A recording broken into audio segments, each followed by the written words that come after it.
পানি। এই হচ্ছে বর্তমানে ঢাকা ময়মনসিংহ হাইওয়ের অবস্থা। মোটামুটি রাস্তার উপরে 1-1.5 ফিট পানি হয়ে গেছে। দেখেন আজকে সারাদিন এই বৃষ্টিতে এখানে যে পরিমাণ স্রোত মনে হচ্ছে যেন নদীতে রেখেছে। পানি হচ্ছে জোয়ার বাটা বসতেছে, দেখেন কি পরিমাণ পানি স্রোত। এটা হচ্ছে বর্তমান পুরো অবস্থা, কি একটা অবস্থা।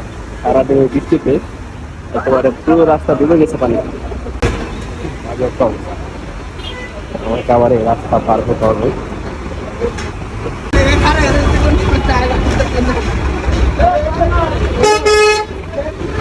খুবই বাজে একটা অবস্থা।